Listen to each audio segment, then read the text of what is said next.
हरि ओम स्वस्ति श्री गणेशाय नमः। ओम श्री सरस्वती नमः। श्री वेद पुरुषाय नमः। ओम श्री मातृपेत्र कमलेभ्यो नमः।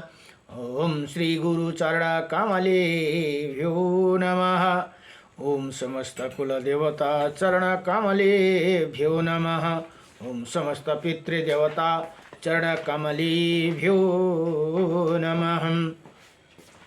कृष्णं नारायणं वन्दे कृष्णं वन्दे व्रजप्रियं कृष्णं द्वैपायनं वन्दे कृष्णं वन्दे पृथासुतं वासुदेवं सुतः देवकं सचारुणमर्दनं देवकी परमानन्दं कृष्णं वन्दे जगद्गुरुं मुकुं करोति वाचालं पंगुं लंघयति गिरिं यत्कृपाः तमहं वन्दे परमानन्दमाधवम्।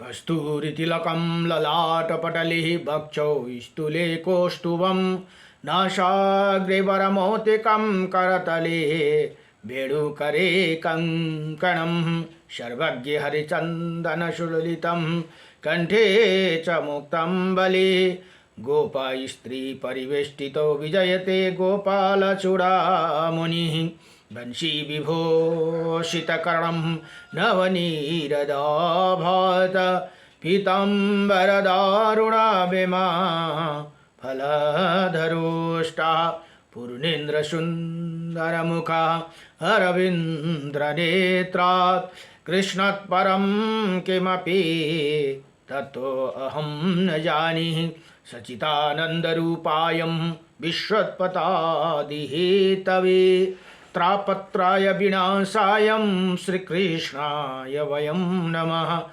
ॐ कृष्णाय वासुदेवाय हरये परमात्मने प्रणतक्लेशनाशाय गोविंदाय नमो नमः। जय जय श्री राधे, जय जय श्री राधे मेरी स्वामिनी, मैं राधे जो की दास। जन्म जन्म दीजियो मोहे श्री चरण कुबास, जन्म जन्म दीजियो मोहे श्री वृंदावन को वास। जय जय राधारमण हरि, जय जय नवल किशोर, जय जय गोपी चितचोर प्रभु, जय जय माखन चोर। जन्म जन्म दीजियो मोहे श्री चरण कुबास, जन्म जन्म दीजियो मोहे श्री वृंदावन को वास। नारायणं नमस्कृत्यं नरं चैव नरोत्तमं देवीं सरस्वतीं व्यासं ततो जयामुदीरयति। श्री परमात्मने नमः। ओम गुरुर्ब्रह्मा गुरुर्विष्णुः गुरुदेव महेश्वरः गुरु साक्षात् परं ब्रह्म तस्मै श्री गुरुदेव नमः। हरि ओम अखंडमंडलकारकं व्याप्तयनं चराचरं तत्पदं दर्शितं येनं तस्मै श्री गुरुदेव नमः। गुरु कई चरण मेरो काशी प्रयाग सदा चरण को बाश मिलो, सदा चरण को बाश मिलो। ब्रज रस को मुरली धुनात्यो, ब्रज रस को मुरली धुनात्यो, मनमा सदा मेरो गुंजिरहो। गुरु कई चरण मेरो काशी प्रयाग सदा चरण को बाश मिलो। गुरु कई चरण को चरण अमृतले सकल शरीर यो भीजी रहो। कृष्ण नाम को माला जपी जपी, राधा नाम को माला जपी जपी, अंत समय प्राण छुटोस् गुरु कै चरण मेरो काशी प्रयाग सदा चरण को बास मिलो प्रेम को बाती बन्न सकूं प्रभु ज्ञान को ज्योति बलि रहोस् भक्त हामी चरण कदासी भक्त हामी प्रभु का दासी कृपा दृष्टि सदै रहो गुरु कै चरण मेरो काशी प्रयाग सदा चरण को बास मिलूस्। नमो भगवते वासुदेवाय। हरि ओम। हर महत्वपूर्ण स्तोत्र छन् जुन श्री विष्णु अष्टविंशति नाम स्तोत्रम। श्री अर्जुनले प्रश्न गर्नुहुन्छ। श्री अर्जुन वाच किम्नु नामं सहस्राणि जपते च पुनः पुनः यानि नवानि दिव्यानि तानि चक्षुषा केशव। यहाँ अर्जुन सोध्नुहुन्छ, हे भगवान केशव, मनुष्य बार बार 1000 नाम जप क्यों करते हैं, उनका दिव्य नाम वर्णन करे भनेर यहाँ बताउनुहुन्छ भने श्री भगवान वाचा भगवान भन्नुहुन्छ, मत्सम कुर्मं वराहं च वामनं च जनार्दनं गोविन्दं पुण्डरीकाक्षं माधवं मधुसूदनं पद्मनाभं शास्त्राक्षं वनमालिं हलायुधं गोवर्धनं हरिकेशो वैकुण्ठं पुरुषोत्तमं विश्वरूपं वासुदेवं रामनारायणं हरिं दामोदरं श्रीधरं च वेदंगं गरुड़ध्वजं अनन्तकृष्ण गोपालं जपते नास्ति पातकं गावं कोटिप्रदनश्यम् अश्वमेधस्य च कन्यादानं शास्त्रणं फलं प्राप्नोति मानवः अमावास्या पूर्णिमास्यम् एकदशं तथैव च सन्ध्याकाले स्मरे नित्यं प्रातःकाले तथैव च मध्याह्ने च जपे नित्यं सर्वै पाप प्रमोचति। यहाँ भगवान कृष्ण भन्नुहुन्छ, हे अर्जुन, यी नाम यी जम्मा 28 वटा नाम छन्। नाम जप गर्ने पुरुषभित्र पाप रहँदैनन्। उसले 1 करोड गौदान र 100 अश्वमेध यज्ञ और 1000 कन्यादान गरेको फल प्राप्त गर्दछन् भने औँसीमा पूर्णिमा तथा एकादशी तिथिको नमा प्रतिदिन सन्ध्यामा प्रातः बिहान एवं मध्याह्न दिउँसो इन समय नाम स्मरणपूर्वक जप गरे भने सम्पूर्ण पापदेखि मुक्ति हुन्छन् भनेर यहाँ बताउनुहुन्छ। नारायणं परम ब्रह्म नारायणं परम तपः नारायणं परम देव सर्वनारायणं सदा रामाय रामभद्राय श्रीरामचन्द्राय वेदसे श्रीरघुनाथाय नाथाय सीताये पतये नमः। हरि ओम। नमो भगवते वासुदेवाय कृष्णाय वासुदेवाय नागेन्द्रहाराय त्रिलोचनाय भस्मरागाय महेश्वराय नित्याय शुद्धाय दिगंबराय तस्मै नकाराय नमः शिवाय ओम नमः शिवाय मंदाकिनी सलिला चंदन चर्चिताय नंदीश्वराय प्रथमनाथ महेश्वराय मंदार पुष्प बहुपुष्प शुभचिताय तस्मै मकराय नमः शिवाय गौरी बदनाज वृंद सूर्याय दक्षाधरन सकाय श्रीनीलकंठाय वृषभध्वजाय तस्मै शिखराय नमः शिवाय वशिष्ठकुम्भो देवगौतरमार्य मुनीन्द्रदेवाचितशेखराय चन्द्रेकवैशः नरलोचनाय तस्मै वकराय नमः शिवाय यक्षस्वरूपाय जटाधराय पिनाकहस्ताय सनातनाय दिव्यार्य देवाय दिगंबराय तस्मै यकराय नमः शिवाय पञ्चाक्षरमिदं पुण्य यः पठेच्च शिवसन्निधौ शिवैलोकैकमाप्नोति शिवेन स मोदति इति श्रीमत्शङ्कराचार्य विरचितं शिवपञ्चाक्षरस्तोत्रं सम्पूर्णं नमो ॐ नमः शिवाय। हरि ओम। नारायणं परं ब्रह्म नारायणं परं तपः नारायणं परं देव सर्वनारायणं सदा रामाय रामभद्राय श्रीरामचन्द्राय वेदसे श्रीरघुनाथाय नाथाय सीताय पतये नमः।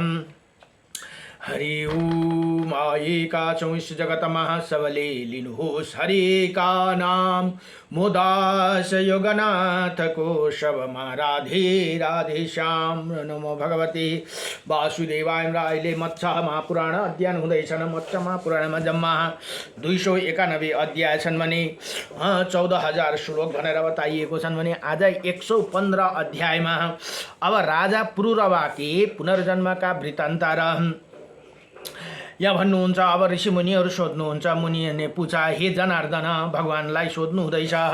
यहाँ भन्नुहुन्छ मैंने आपको मुख से बुध पुत्र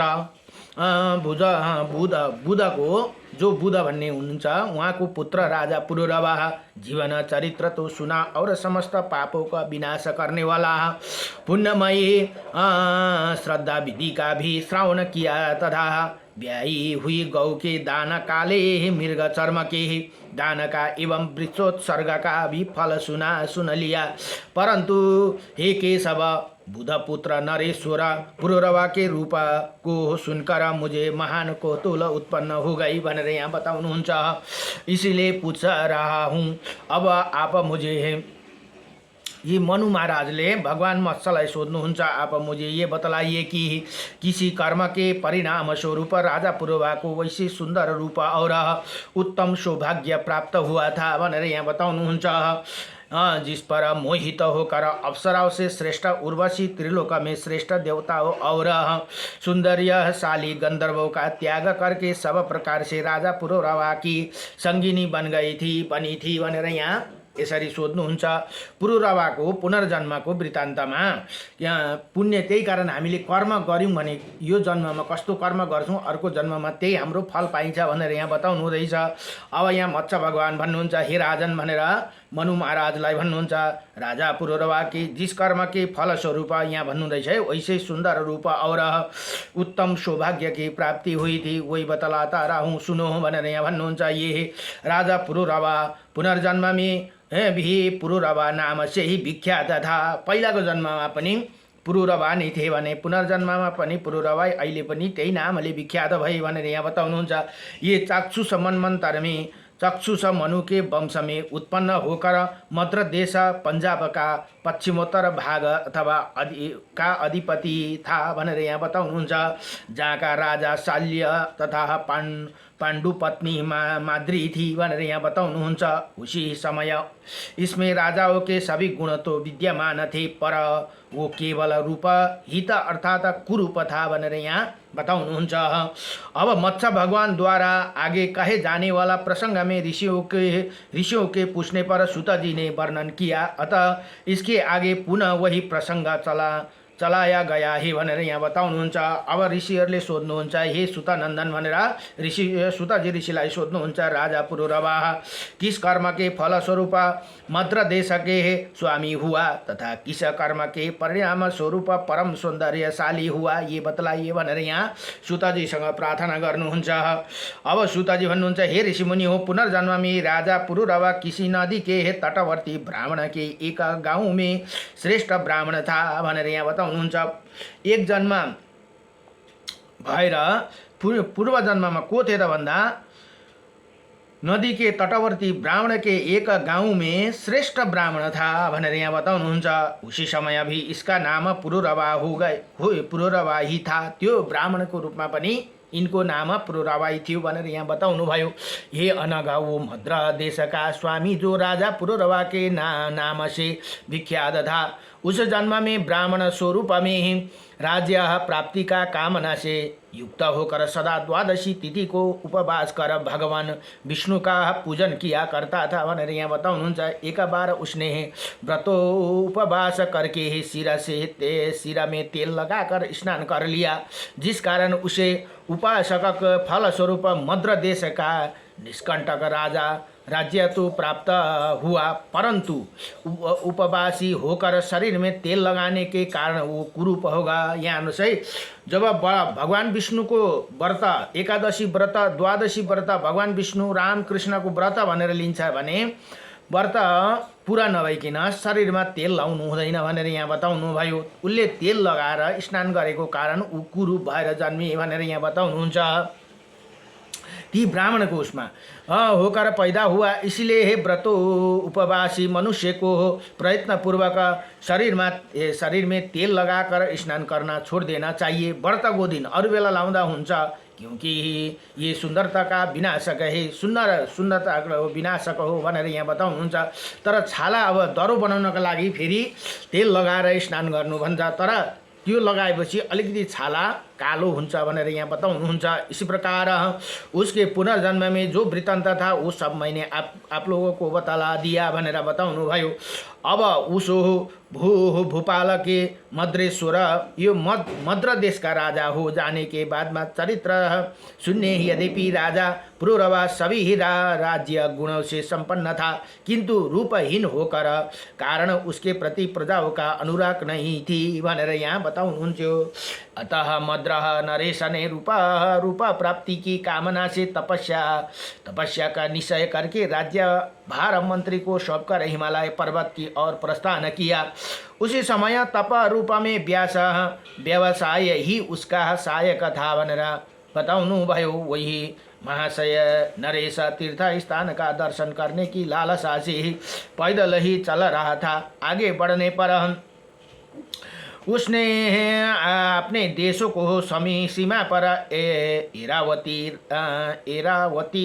रावी नाम से विख्यात अत्यंत मनोहरणी नदी को देखा। वही नदी हिमालय पर्वत से निकली हुई थी, अथाह जल के कारण गंभीर वेग से प्रभावित हो रही थी। उसका जल चंद्रमा के समान शीतल था और वो बर्फ की राशि सरीखी उज्जवल प्रतीत हो रही थी। बर्फ सुंदर निर्मल यश वाले राजा पुरुरवा ने उसी नदी को देखा भनेर यहाँ बताउनुहुन्छ। अब यहाँ भन्नुहुन्छ यति भनेर इसी प्रकार श्रीमत्स्य महापुराण को तपोवन गमन नाम का 115 अध्याय संपूर्ण भयो। नमो भगवते वासुदेवाय कृष्णाय वासुदेवाय हरे परमात्मने नमः प्रणतक्लेशनाशाय गोविंदाय नमो नमः। अब 116 अध्याय में यहाँ ऐरावती नदी का वर्णन भनेर यहाँ बताउनुहुन्छ। जुन राजा ती ऐरावती नदी को देखेर त्यहाँ उनी नदी को देखेर यहाँ भन्नुहुन्छ। अब उसका वर्णन सुताजी यहाँ बताउनुहुन्छ। हे ऋषिमुनि हो, ये मंगलकारिणी एवं पुण्यमयी दिव्य नदी ऐरावती हिमालय पर्वत से निकली हुई थी। वही जल क्रिया था आई हुए गंधर्वों से भरी हुई इंद्र द्वारा सदा सेवित चारों ओर से ऐरावत के मद जल से अभिषेक होने के कारण सुशोभित और मध्य में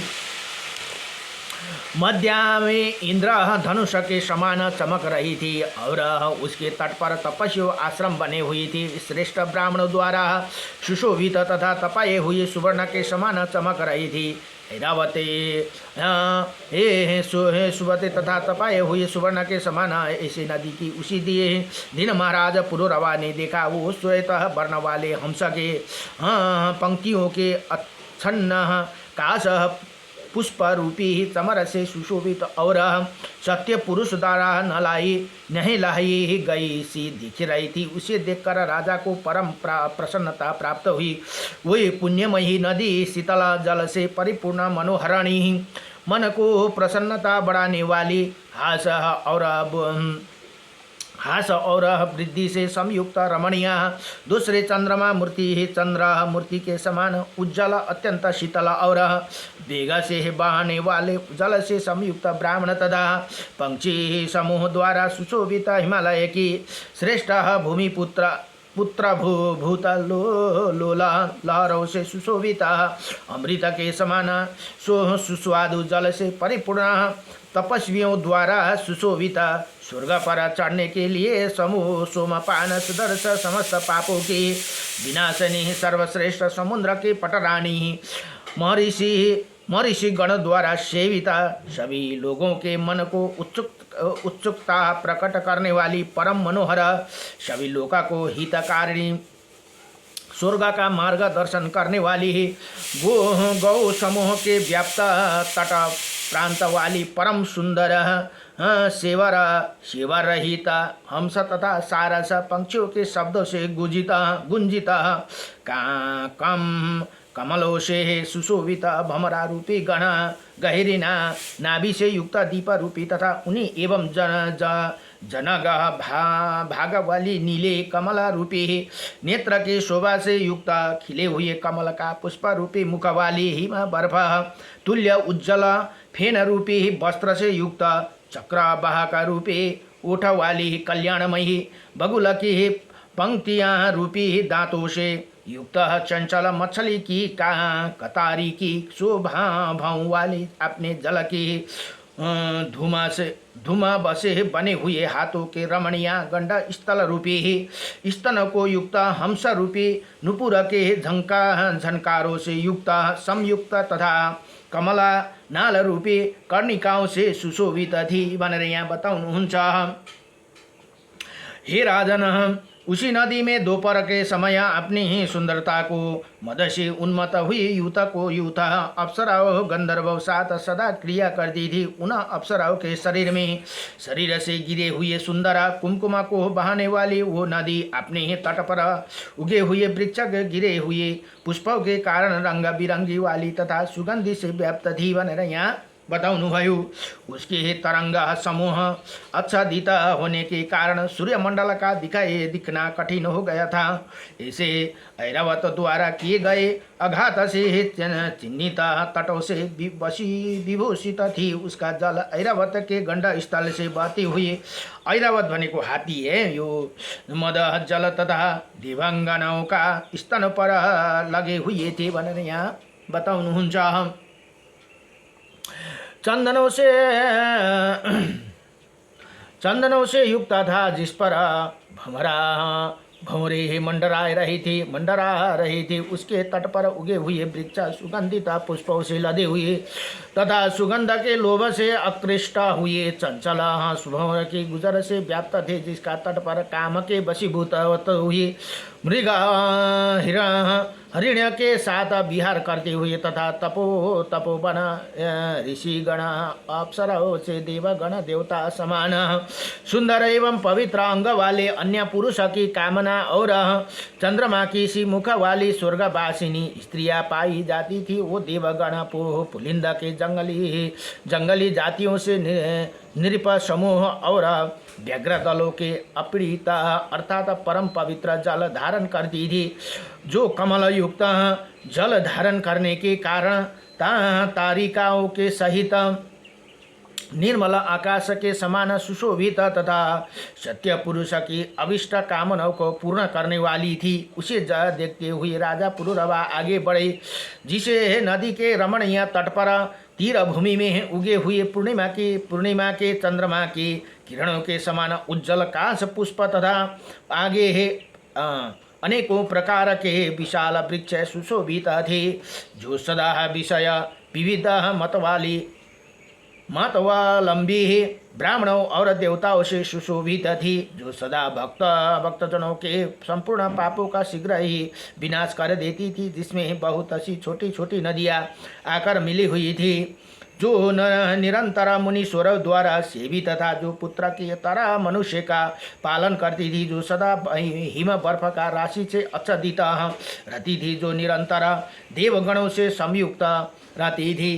अपना कल्याण करने के लिए मनुष्य जिसका आश्रय लेते थे, जिसके किनारों झुंडा के झुंडा सिंह घूमते रहते थे, जो हाथी समूह के सेविता थी, जिसका जल कल्प वृक्ष के पुण्य पुष्पों से युक्त और सुवर्ण के समान चमकीला था, तथा जिसके तटवर्ती कदम्ब वृक्ष सूर्य की किरणों से ताप से बड़े हुए थे भनेर यहाँ बताउनु भयो। ऐसे ऐरावत नदी को चन्द्रमा सिरेखे निर्मल यशवाले राजा पुरुरवानी देखा भनेर यहाँ बताउनुहुन्छ।